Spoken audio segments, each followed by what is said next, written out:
Some people have requested I start doing the sequel trilogy, and as a matter of fact, I did want to do something on TFA.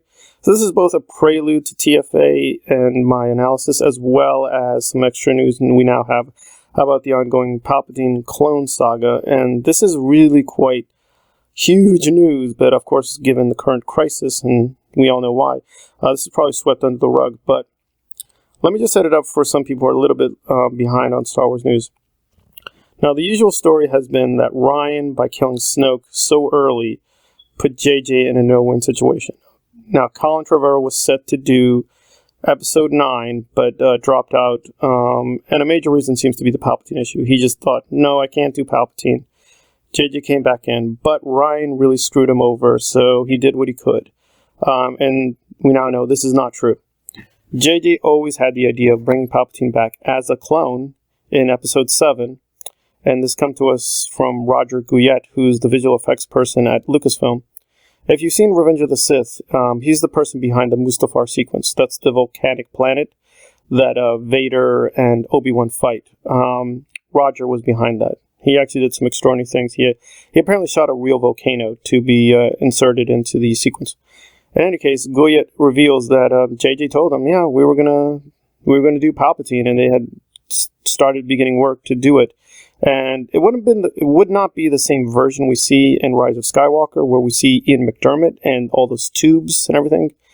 It would be probably a much more damaged version, but definitely Kylo would encounter Palpatine in some kind of form, and we would know Palpatine has returned. Whether they would have given the clone revelation away, we don't know, but the idea that Palpatine would be the main villain for the sequel trilogy was something that JJ wanted. Now, why he ultimately chose not to do it, we don't know. Whether this was Iger or Kennedy or even his own decision just to ultimately cut it back, we don't know. But we do have some supporting evidence. Anthony Daniels tells us that in his memoir, they just kept recutting things. They kept reshooting things. They'd be given pages, and they'd be saying, okay, no, those pages are no good. We're going to do these pages. So the script was constantly being changed and reoriented and retooled. So the idea that there were at least some pages where Palpatine was back, but he was not given access to, seems very credible. Now, whether Adam Driver knew about this, we don't know. But it seems clear Adam Driver's Kylo would have met Palpatine in some format. So there you go. The whole idea that they had no plan whatsoever, they had no detailed plan, is a complete myth. They did have a plan. And it seems to me obvious what the plan was, right? Episode 7, Han. Episode 8, Luke. And Episode 9, Leia and Rey.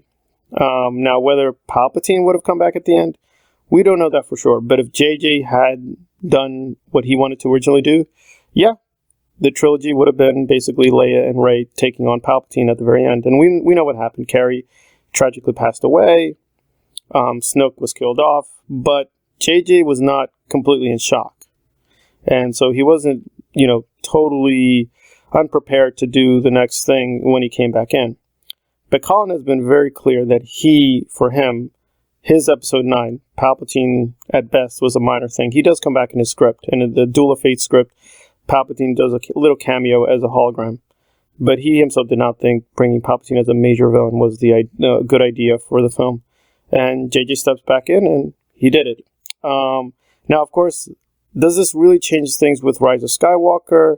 I'm not so sure it really does. I mean, if anything, this makes things a lot worse. If he already had the idea for years, and they still couldn't quite figure out how to give it to the audience, or holding back so much information, yeah, it's unclear why they did not at least do something to hint at with Force Awakens, even if it was a very small visual clue. Because I'm going to go back, but as far as I've done my research, I cannot find any visual clue or any visual or audio signal that Palpatine was going to return. So if he had a little clue hidden in there, he's really hidden it very well, because I cannot spot it.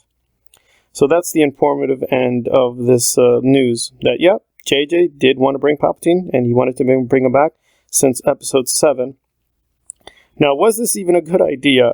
I think, like most people, I was open to the idea that Palpatine would return, but again, given how they did it, and I've already covered this, the clumsily way that the visual dictionary, the novelization, and the film portrayed it, it's just very confusing, it's very jarring, it's disjointed, it just is unclear. So people can be forgiven for thinking there was no plan because there just seems to be no reason he is back. He just says, the dark side is a pathway, you know, etc., etc. So we're like, okay, what does that mean exactly? That can mean a lot of things. Does it mean magic? Does it mean science? Did you always plan this? Was that original body?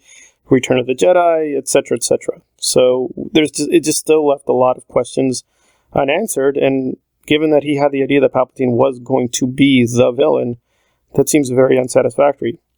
But let me close out by just trying to explain JG's mindset, and I'm not defending it, I'm just going to describe it first and then comment on it. I think for him, his idea was that Palpatine was the villain for all of Star Wars. He's there in the prequels, 1 through 3, and he's there in the original trilogy, right? And I would have to say, if that is JG's honest opinion, I think his opinion of Star Wars is not as strong as it should be, because it is true that he was in the prequels.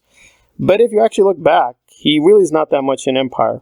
He really makes his full-fledged debut in Return of the Jedi. And I could be corrected, but in terms of the original Star Wars, there's no Emperor. There's no Palpatine. We don't really know fully how the Empire works. So I understand from his perspective, Palpatine was behind it all, but in reality, if you look at the films closely, he really is only in 4 of the actual films. So even there, I think he's on questionable grounds. I can understand how he thinks this, but if we're talking about Ian McDiarmid as Palpatine, no, he's really on only 4 of the 6 early films. But that's JJ's opinion.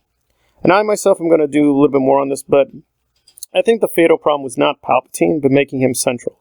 If they want to bring Palpatine back, fine, but making him the central character was not a good idea. Ian is a great actor, Palpatine's a great character, he's very popular, that's fine.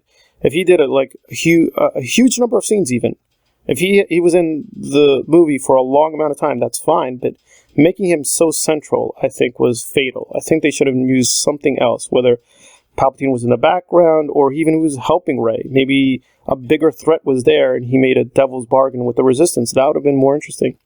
And the real villain was somebody we could not expect, whether it's Darth Maul or Grievous or Dooku, or you go through the list. I even thought, kind of playfully and seriously, maybe Beru should have been the major villain. But, do something really, really thought-provoking. Be like, oh, Palpatine is back, but he is not the major threat. Something else is the major threat. I think that would have worked with people a lot more. You could have gotten great scenes with Palpatine. You could have gotten Ian. But making him both come back and be the central character, I think, honestly just did not work out. At least not in the Rise of Skywalker version that we've seen. But who knows? Maybe they had a better idea in the original script and in the, his quote-unquote version of Force Awakens. But what we see now does feel very clumsily, so people can be forgiven for thinking there was no plan at all. But to recap, there was a plan, and Palpatine was a part of the plan, and the plan was as early as Force Awakens. So there you go. So what do you guys think? Does the pre-planning with Palpatine change anything? Does it make it worse? Better? Does Rise of Skywalker now become a lot better film or a lot worse? This has been Star Wars Analyzed on JJ's original plan for Force Awakens. Star Wars Analyzed, if you like the content, please like and subscribe at bottom. Star Wars Analyzed. Thank you for listening.